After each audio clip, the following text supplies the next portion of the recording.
Wala nang bukas para sa TNT tropang 5G kung hindi sila magwawagi ngayong 5th game. At sa gabing ito, mayroong ginawa ang koponan ni Chot Reyes na tila wala noong mga nakaraan nilang mga laro na kung saan sila ay nabigo. Ngunit hindi naman basta-basta ibibigay ng San Miguel ang panalo ngayon dahil alam mong gagawa sila ng paraan upang makahabol. Kaya nandoon pa rin ang kaba. SMB playing man-to-man. Ball screen provided. Another tap from Junmar leads to another TNT takeover. Marcio again. The TNT, Calvin, the free throw jumper too strong. That would be a foul against BGR. This game, 2.5 remaining. They play on. Ostana is gone. What they were pointing was there was an 8-second violation. Sa kabila ng mga nangyari noong Game 4, si Jericho Cruz ay nananatiling focus. Nakapagtala lamang naman siya ng 20 puntos. Siya ang isa sa mga manlalarong consistent talaga sa buong serye. Anong masasabi ninyo sa naging komento ni Jericho matapos ang laro noong sinabi niyang hindi naman siya sore loser, na kung talo ay talo talaga? May pinaparinggan ba siya? Cross to Jericho. Cruz loses his defender and hits the one-hander. EJ off the spin. The emergency pass. Jericho to be the buzzer. It's gone.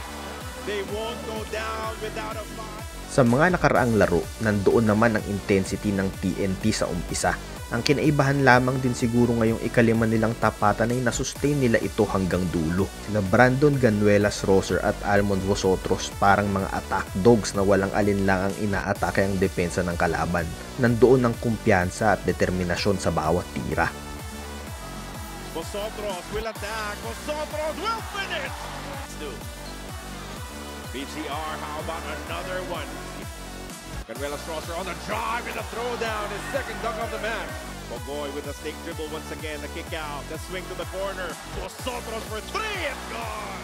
Bagaman mayroon pa ring naitalang 15 turnovers, higit na mababa ito sa mga nakaraan nilang laro.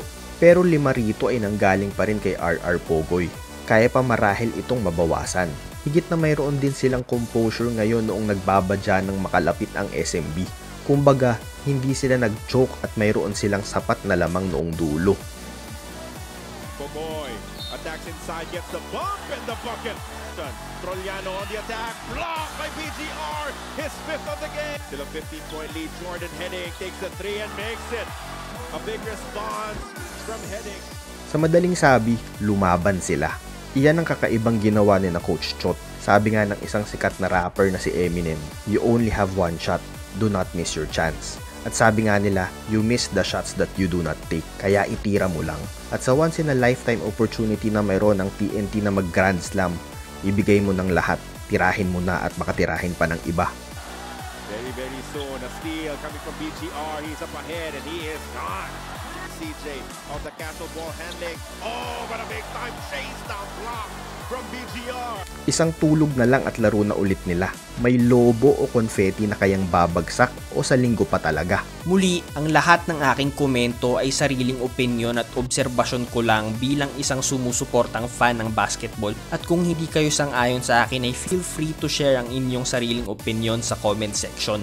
Spread love, not hate lang tayo palagi. Huwag sanang pot at galit ang ating pairalin kundi puso at pag-ibig. Salamat sa inyong panonood. Pindutin lang ang subscribe at notification bell button para di nyo ma-miss ang mga susunod ko pang videos. Salamat sa suporta. Hanggang sa muli.